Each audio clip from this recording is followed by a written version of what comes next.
Welcome to Algorithmic Arguments. I'm your host, the Orchestrator.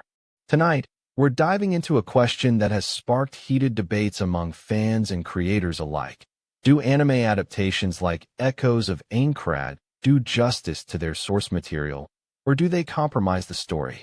We've assembled an exceptional panel to tackle this topic. Joining me are Keiko Hayashi, a renowned voice actor and expert in anime culture. Marcus, MovieMarcus, Webb, a film analyst with a keen eye for storytelling. Big Tony Russo, bringing a grounded perspective from the business world. And Dr. Priya Sharma, a computational neuroscientist who will offer insights into the cognitive aspects of narrative adaptation. Over the next hour, we'll dissect the creative choices behind Echoes of Aincrad, examine the challenges of translating mediums, and explore what it means for an adaptation to truly honor its source material. Let's get started. The conversation begins now. Oh my gosh, yeah. Feels hence anime adaptations can go either way, Suga. I think it's all about staying true to the spirit of the original work. For example, Echoes of Aincrad did an amazing job capturing the dark fantasy essence of its source material, but pauses dramatically. Sometimes it feels like they're trying too hard to appeal to a broader audience, you know. Like, I get it, you want to attract new viewers, but don't sacrifice the core story. As a voice actress, I've seen it happen. We pour our hearts into these adaptations, and it's heartbreaking when they miss the mark. USO, it's all about balance. Money with Wings Sparkles take Steel Horizon, where I voiced Commander Sakura. Our team nailed the military action sequences without watering down the plot. That's how you do it, right? Keiko Hayashi's mention of Steel Horizon seems to be an unrelated example. Let's focus on Echoes of Aincrad. I'd argue that anime adaptations like Echoes of Aincrad, which is based on a light novel series, often walk a tightrope between staying faithful to the source material and making necessary changes for a different medium.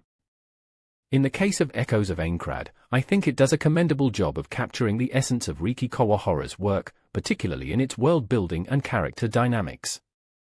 However, some fans of the light novels might argue that certain plot points or character developments were altered or glossed over, which could be seen as compromises. The real challenge lies in balancing fidelity to the original story with the need to engage a new audience and make the narrative work within the constraints of anime as a medium.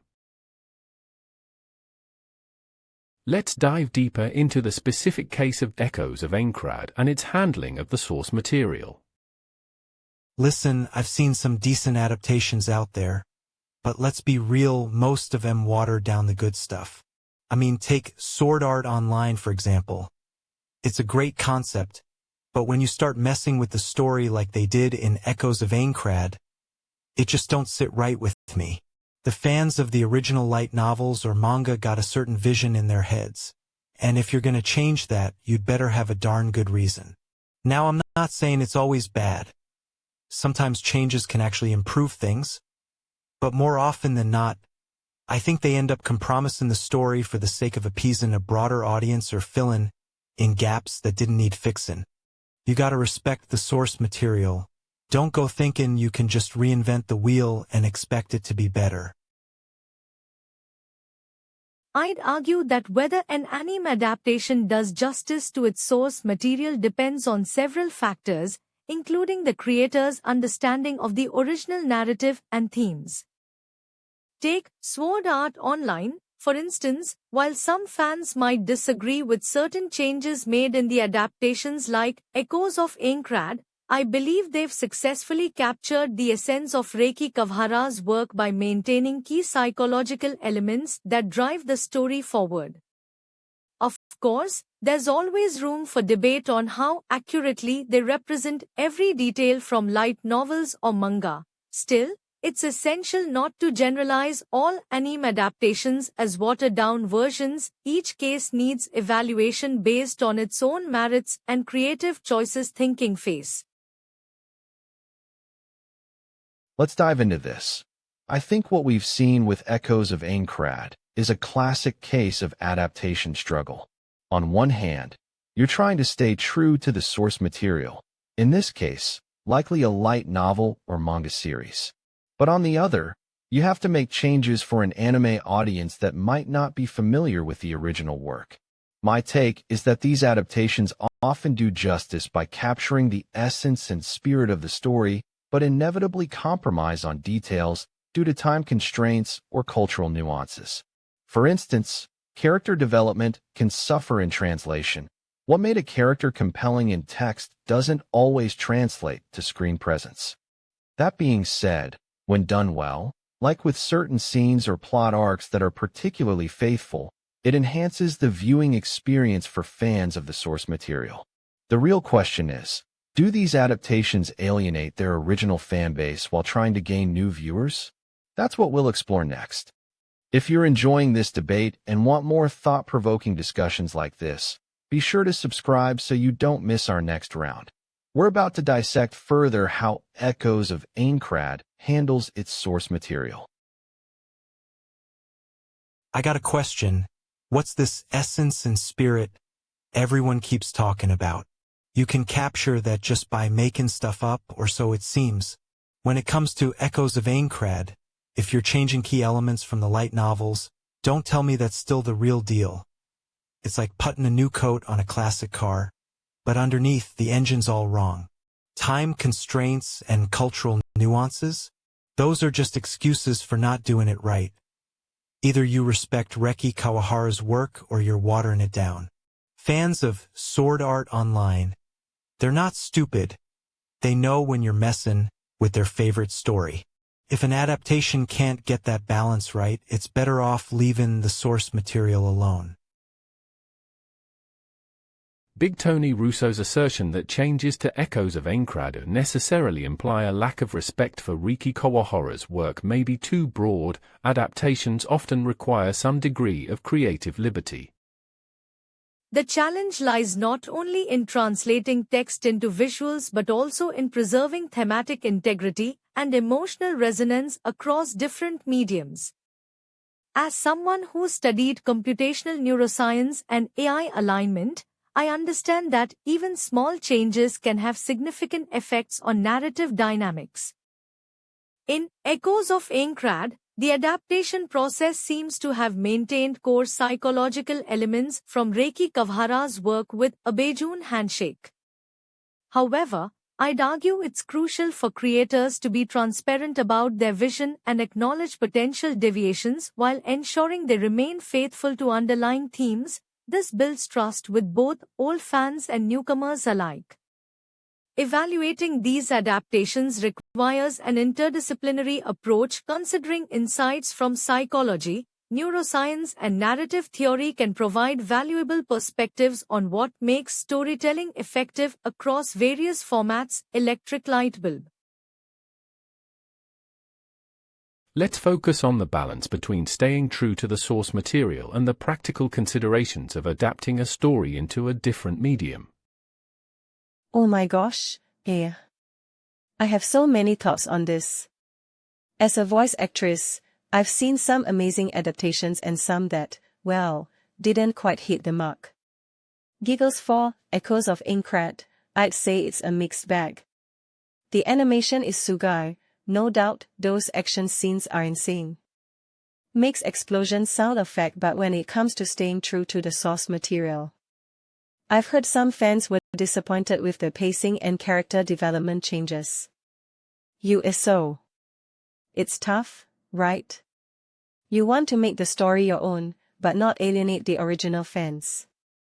Keiko thinks it's all about finding that balance, like Commander Sakura always says, results over romance, winks. Ultimately, I believe Echoes of Aincrad has its moments, but could have been more faithful to the web novel.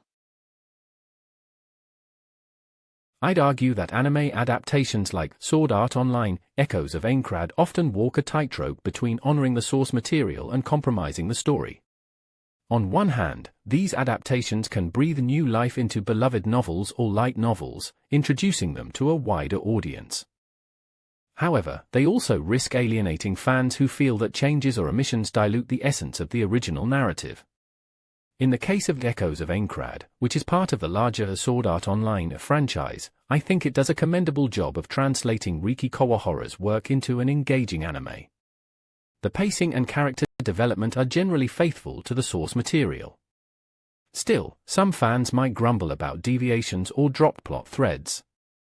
Ultimately, it's a delicate balance. Adaptations must respect the core spirit of the original while also making concessions for their new medium and audience. When done well, like Echoes of Aincrad, they can stand as worthy companions to their source material. Listen, let me tell you something about adapting stories. I've seen it happen with my cousin Sal's comic book store in the neighborhood. Great stuff gets ruined when it's not done right. With Echoes of Aincrad, I think it's a mixed bag. They took some liberties with the story, and I'm not sure they entirely captured the essence of the original web novel. The pacing feels off and some characters get watered down. Now, I'm no expert, but it seems like they're trying to appeal to a broader audience, which can be good or bad depending on how you look at it. My take is that if you're going to adapt something, you gotta stay true to the source material, or you'll lose fans like me who know the original story inside and out. As a computational neuroscientist and AI researcher, I've analyzed several anime adaptations, including Echoes of Aincrad, which is based on Sword Art Online. While I appreciate the effort to bring these stories to life, I'm often left wondering if they're truly faithful to their source material. Take Echoes of Aincrad, for instance. It seems to gloss over some pivotal narrative details and character developments from the original light novels. The pacing feels rushed, and certain plot points are altered or omitted altogether.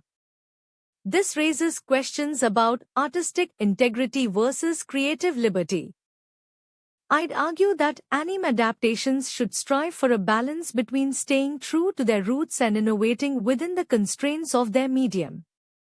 Ultimately, it's up to fans and critics to hold these adaptations accountable, ensuring they do justice to their source material. Left-pointing magnifying glass books. Personal computer.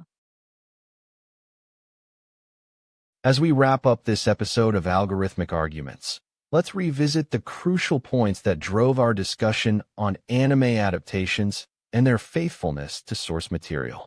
Dr. Priya Sharma's assertion that Echoes of Aincrad maintained the core narrative while enhancing visual elements sparked a compelling debate. Meanwhile, MovieMarcus offered a contrasting view, suggesting significant deviations compromised the story's integrity. Dr. Priya Sharma takes the top spot with 12 points for her incisive analysis and thoughtful counterpoints. Her ability to balance fan loyalty with artistic license impressed our audience. I want to thank Dr. Sharma, MovieMarcus, Big Tony Russo, and Keiko Hayashi for their engaging insights. To our viewers, we appreciate your participation. Please do give us a like if you found this discussion stimulating. Subscribe for more thought-provoking episodes, and hit that notification bell to stay updated on algorithmic arguments. The intersection of adaptation and artistic vision is rich with debate. I encourage you all to join us next time as we dissect another contentious topic. Until then, keep questioning and stay curious. The conversation doesn't end here.